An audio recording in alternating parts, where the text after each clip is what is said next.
Hey, what's going on, everybody? It's Trading Chief, and I've had two different people ask me to do a deep dive into Mullen. And first, I just want to put this out: I do not own this stock, nor do I like Mullen as a company. So I'm sure I'm gonna get a lot of comments and hate in the comment section. That's fine. Go ahead, leave me a comment. I'm not gonna respond to it.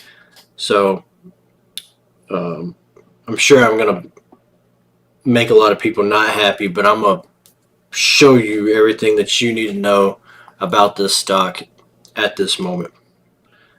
Um, so let's look at the most important thing that happened on Friday, and I'll explain why this is important. And that's this right here.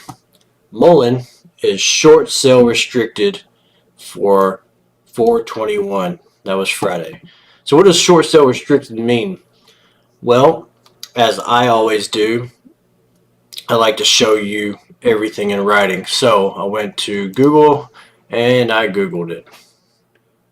Right? That says the short sale rule lasts from the moment it was triggered by a price drop of more than 10% from the previous day until the closing of the market day. 10%, more than 10% from the previous day until the closing of the market of the next market day. That's word I missed. I was like, wait a minute, should be the next day. So it went short sale restricted on Friday. That means short-term bullishness. The stock should go up until the close of market on Monday, theoretically. It's not going to be a short squeeze. I don't care what anybody says. There's no way this company is ever going to go anywhere the way that they're running the company at the moment. And I'll show you everything and explain why that is. So,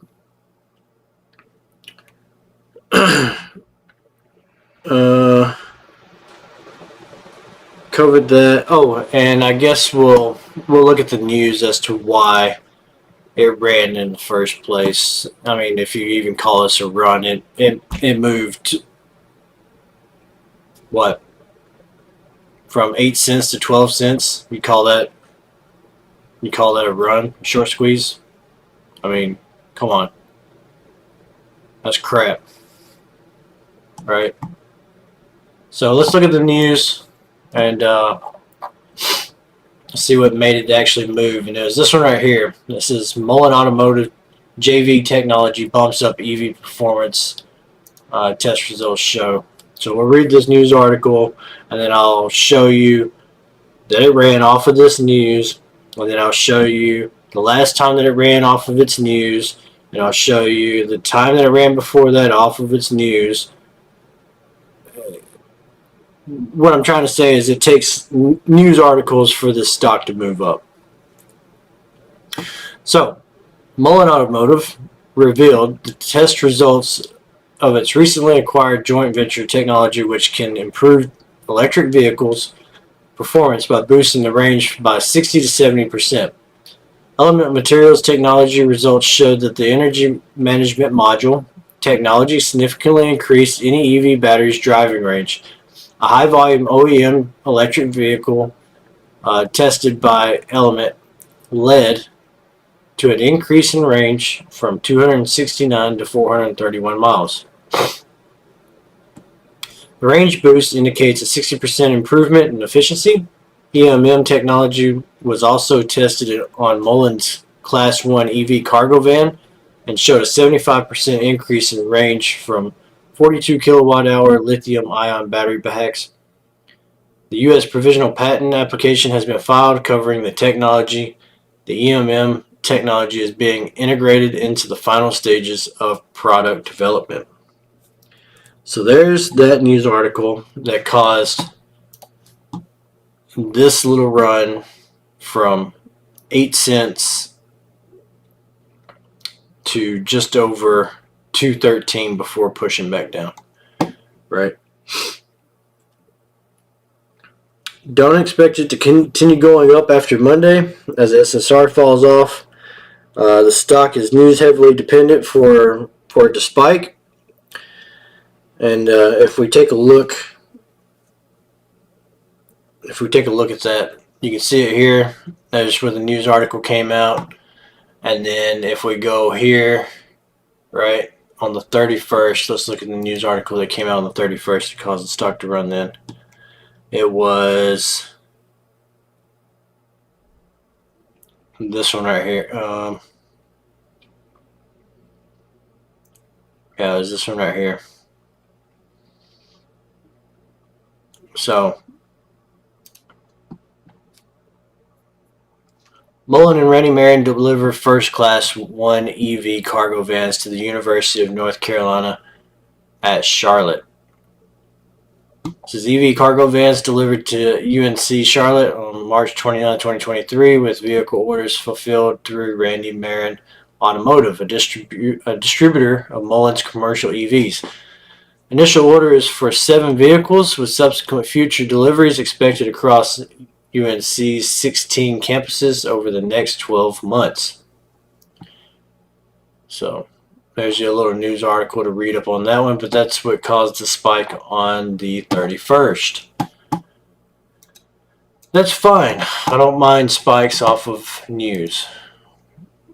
So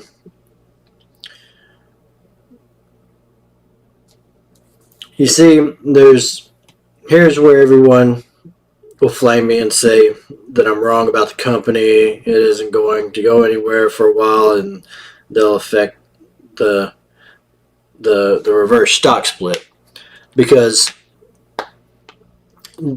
the company, it's too broad, right? When Tesla first came out, they had the Model S, and they focused on the Model S. When the company came, when Ford Motor Company came out, they had the Model A, and that was pretty much all they produced in one color. And then they came out with the Model T later. But what I'm trying to say is they're trying to go too big too fast, and they're spreading out money too far. And you're going to see here in a minute, I'm going to show you that even after they got the reverse stock split approved, and the company said, oh, don't worry, we're not planning on doing a reverse stock split, it'll be the last thing that we do, they're still diluting the shares and screwing over the investors. They do not have your best interests at heart, and I'm going to show you that here in just a minute. All right. The company on March 3rd was going to be delisted from the NASDAQ. They are already in their 180-day extension period, and that's because their price target hasn't hit $1 organically, and it's not going to at the rate that they're going. And I'm going to show you that here in just a second. If it was going to do it at any point in time where the stock would have made it over $1 organically, it would have been when what was the name of the company that we just looked at? Shoot. What was the name of the company? Randy Marion ordered 6,000 EV cargo vans from Mullen, and then even then, the Mullen didn't end up delivering all 6,000 vans. They ended up getting the extension from Randy Marion in order to make the deliveries, so kind of screwed themselves on that one as well. But let's go look at the perspectives, and I'll show you exactly what I'm talking about. Even after they got their reverse stock split approved, they're still diluting shares, and they have more shares available to continue to dilute before they invoke the reverse stock split. So let's take a look at it. We're going to look at perspective 424B7 from April 12th. 424B7 from, I think I'm too, 424, actually, hold on, I still got to pull it up. 424B7 from April 12th.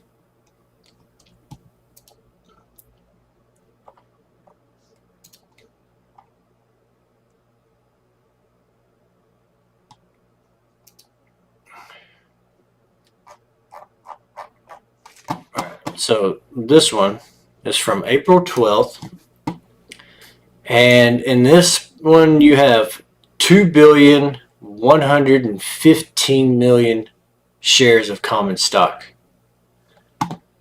If we go back and look at the 424B3 from February 4th,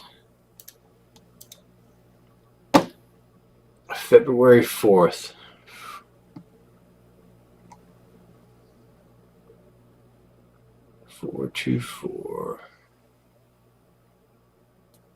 It's B4. Oh, I'm sorry, it's February 4th of 2022. If we go back and look at the one from February 4th of 2022, you'll see the difference between 424, this one, B3 from 2022. In February of 2022, Mullen had 228,568,886 shares of common stock, right? And if you look at it, the price of the stock was, as of January 28th, was $2.84, and at that time it was on a downtrend, right? But it's still the fact that look how much they've diluted the shares from then till now. If we go and look at another one, right? This is the one I just had up.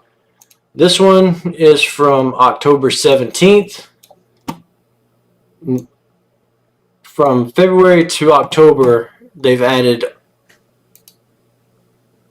what, 600 million shares of stock?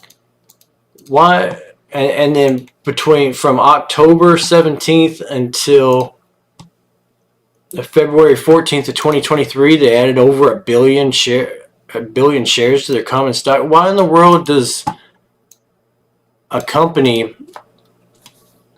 that is under $100 billion in market cap need anywhere close to, well, 2 billion shares? And it's not even 2 billion shares, because if we go down here and we look, right, at the general, is it general?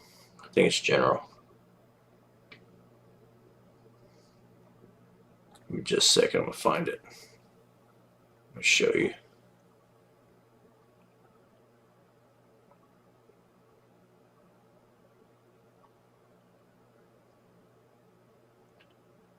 Just a second.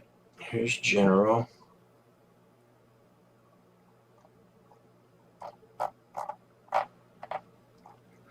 Let me find it.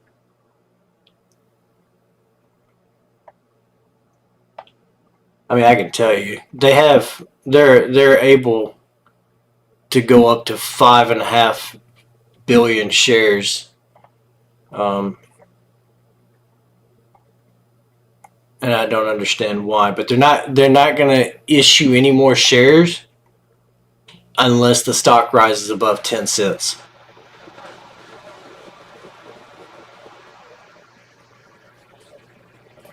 Where's it at?